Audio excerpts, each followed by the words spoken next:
It's a typical morning at Peppa Pig's house. The sun is shining, the birds are singing, Peppa and George are having breakfast, while Mummy Pig and Daddy Pig are reading the newspaper. Everything looks perfect. Peppa and George are playing in the garden. George is chasing a butterfly. Peppa is laughing. Suddenly, the phone in the house starts ringing. The ring is unusual, monotonous, almost hypnotic. Mummy Pig picks up the phone. Her face changes. She becomes detached, her gaze empty. She just listens, saying nothing. Daddy Pig tries to ask who is calling, but Mummy Pig does not respond.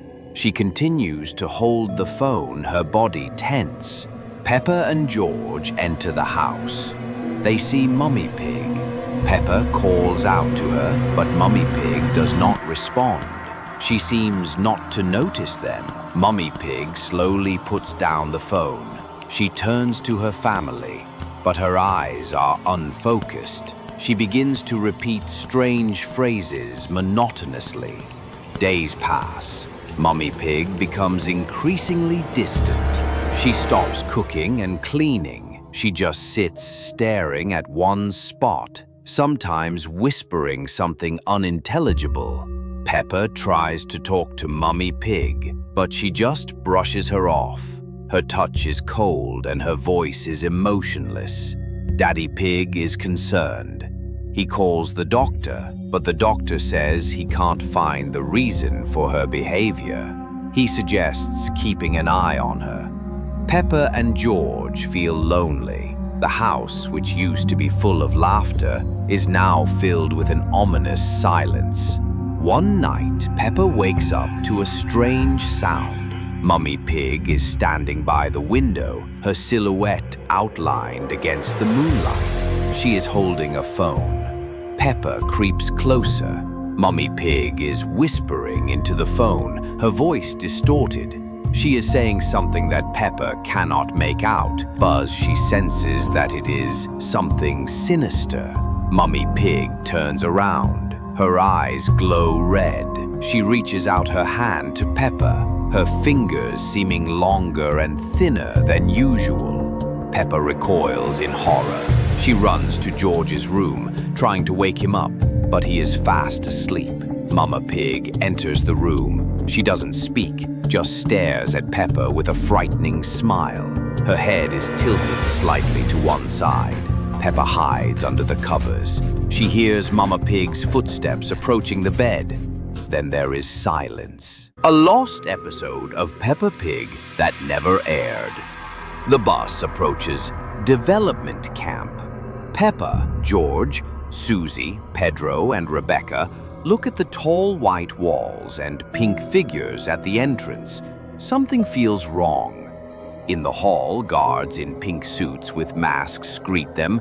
Triangle, square, circle. A mechanical voice explains the rules. Children participate in games. Winners get prizes. Losers go to additional lessons. The dormitory resembles a hospital. Bunk beds in neat rows. George on the bottom bunk, Peppa on top. Strange sounds from the corridor at night. Silent breakfast, identical porridge, identical plates. Guards watch every movement. First game, creative task. Children receive cookies with shapes. Peppa gets a complex star, George a simple circle, Susie a square, Pedro a triangle, Rebecca a star. Task. Carefully cut out the figure. George easily handles his circle. Pedro breaks his triangle. Guards take him away. Rebecca is nervous, hands trembling. Cookie crumbles. She's taken too. Peppa almost finishes her star, but notices a crack. Susie successfully cuts her square. During inspection, a guard finds Peppa's defect. She's declared a failure. George and Susie try to protect Peppa, but rules are iron. Peppa is led down a white corridor to a sterile room where Pedro and Rebecca sit with empty eyes, like dolls. Peppa understands the horrible truth and tries to escape, but guards surround her. The chase down the corridor ends in capture. George wakes up at home in his room on the bottom bunk. Everything seems normal, but all toys are arranged in perfect order, too neat for a child's room. The boy feels a chill down his spine.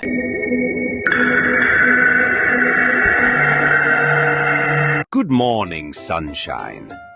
Peppa wakes up in her cozy room. The whole family gathered for breakfast. What a beautiful day for a walk. We are so happy to be together. Our family is the most friendly in the world. Children are playing happily in the park. Susie, let's play hide and seek. Who is this strange man behind the trees? He's watching us and smiling. Hello, children. My name is Mr. Smile. Do you want to play a special game? Just look at me and smile. This is a very simple and fun game. Susie, are you okay? Why are you looking so strange and not answering? Something is wrong with my best friend. Susie is acting like a robot. George sits and stares at one point. George, let's go play with toys. George, what's happening to you? Why can't you hear me? I don't want to play anymore. I'll just sit and smile like everyone else. Mom and Dad are cooking dinner mechanically. Their movements have become so strange and identical. My whole family behaves the same way. They move like marionettes with frozen smiles. Their faces are empty and their eyes are lifeless. They are no longer my relatives. Help me. I'm the only one who stayed normal in this house. Mom, Dad, come back to me. I'm your daughter. Don't you recognize me? They hang on invisible strings. Someone controls my family like dolls. Mr. Smile came for me too. Peppa, you're the last one. Join us. No, I don't want to. Leave me alone. I won't be like them. I understand that I cannot resist. He's too strong and I'm all alone. The next morning, everyone sits at the table. Good morning. We are all very happy. I smile like everyone else, but inside, I'm screaming in horror. Now we are all the same and happy, but only I remember who we used to be. Morning in the pig family house is unusually quiet. Mummy Pig sits at the kitchen table, sorting through bills, her face showing concern. Daddy Pig nervously paces around the room, occasionally glancing at his wife. Peppa comes down the stairs in her red dress, followed by George in his blue shirt. They sit at the table, but their parents barely notice their presence. Strange posters with geometric shapes hang on the street.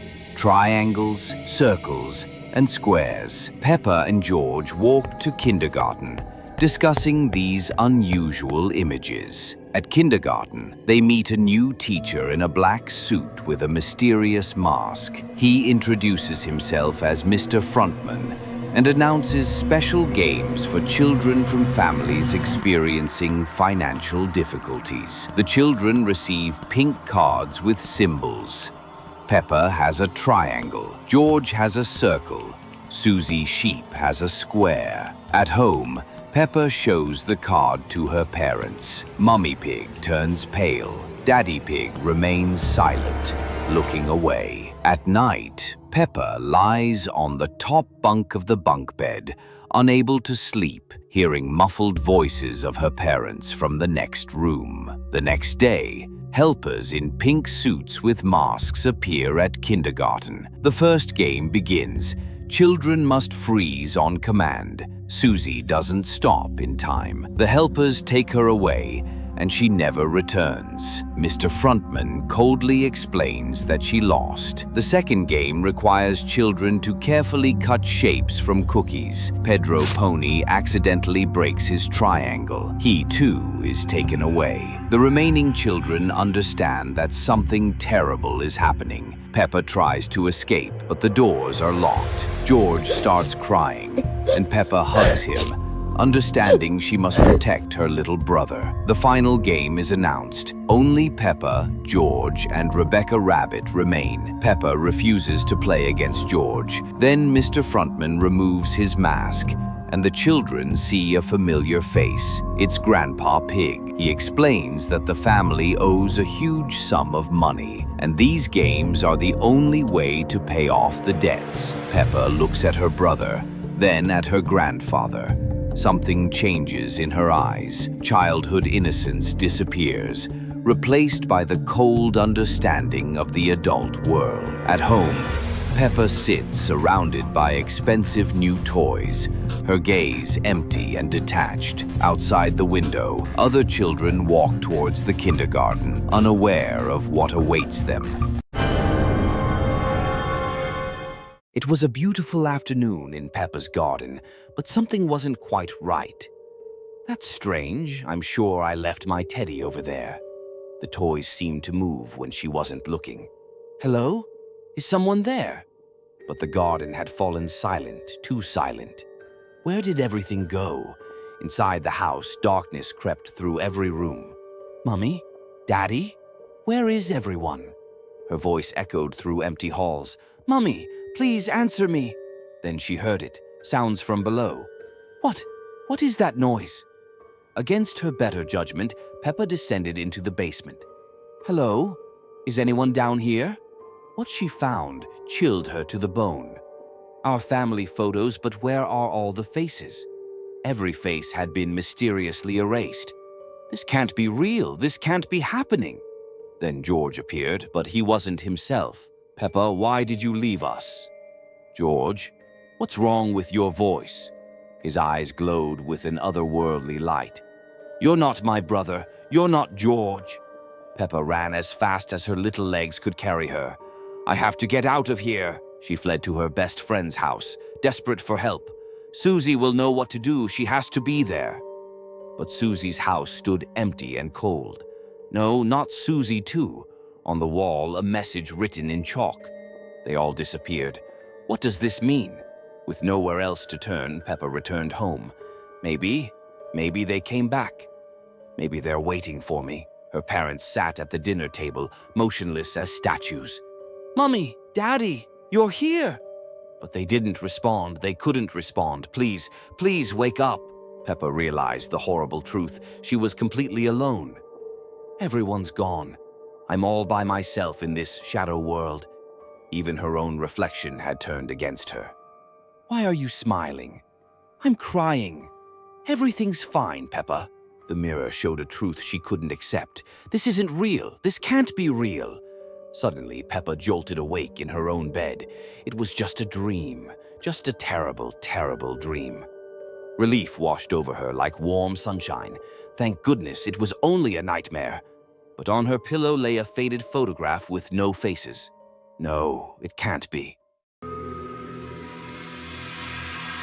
Peppa wakes up in her bed. Good morning. Today is such a beautiful day for playing. The family has breakfast at the table. Mom, can I go play by the pond today? Peppa leaves the house and waves to her parents. See you tonight. Have a good time. A stranger in a suit appears by the pond. Hello, little pig. I'm a new resident of the town. The crocodile opens a beautiful box. Would you like to see my treasures? They are very special. Peppa looks at the glittering stones. They're so beautiful. I've never seen anything like this. The crocodile leans down to Peppa and whispers, Yes, I understand. You are special, Peppa. At dinner, Peppa is silent and doesn't eat. Peppa, you're quite quiet today. Is everything all right? George tries to play with his sister. George wants to play with Peppa. Peppa doesn't react. At school, friends invite Peppa to play. Peppa,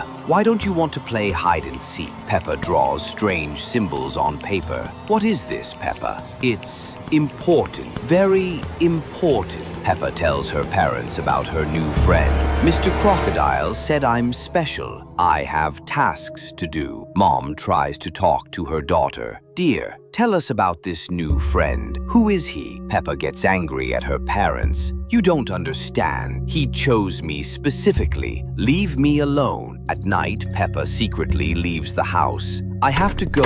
He's waiting for me at the pond. Children with empty eyes gather at the pond. Welcome to our family, Peppa. We've been waiting so long. The crocodile conducts a dark ritual with the children. Now you will only do what I tell you forever. Parents search for children with flashlights. Peppa, where are you? Please answer. Children stand at the edge of the pond, ready to enter the water. The last step to freedom, to eternal peace. Dad grabs Peppa at the last moment. Peppa, this isn't you. Come back to us, daughter. Peppa blinks and comes to her senses.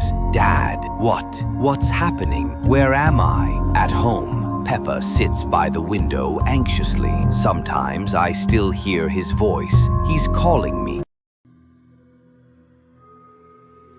Peppa was an ordinary girl. She played, laughed, and threw tantrums. But everything changed when she discovered perfect pictures. In social media, everything seemed beautiful. Perfect families, homes, smiles. Peppa noticed she wasn't like those girls online. Her dress wasn't as pretty. Her smile wasn't as white. Her first attempts at perfect photos failed. Peppa couldn't understand why she couldn't make it work. She became distant. The real world seemed gray compared to bright pictures. Childish games no longer interested Peppa. She considered herself too grown up. Hours in front of mirrors became ritual. Peppa searched for flaws she'd never noticed before. Her best friend became an obstacle. Peppa was busy creating the perfect image. Family moments turned into photo sessions. Genuine happiness disappeared, leaving only performance. Every imperfect photo became tragedy. Peppa lost her ability to enjoy simple things. Food became the enemy. She refused favorite meals, striving for impossible ideals. Nights became sleepless. The endless feed of perfect lives gave no peace. Fatigue became constant, but Peppa pretended happiness for cameras. Her brother became obstacle for content. Family bonds broke under pressure of false standards. Parents watched their daughter transform into a stranger. Accidentally finding old photos, Peppa saw herself truly imperfect but alive. For the first time in ages, she looked away from screens at the real world. The first step toward recovery was hardest, but George still waited for his sister. Playing with her brother reminded Peppa what real happiness felt like, without filters. Family dinner became conversation again, not photo opportunity. The path to healing proved long. Peppa learned to accept herself truly, but how many children will lose themselves chasing others' standards?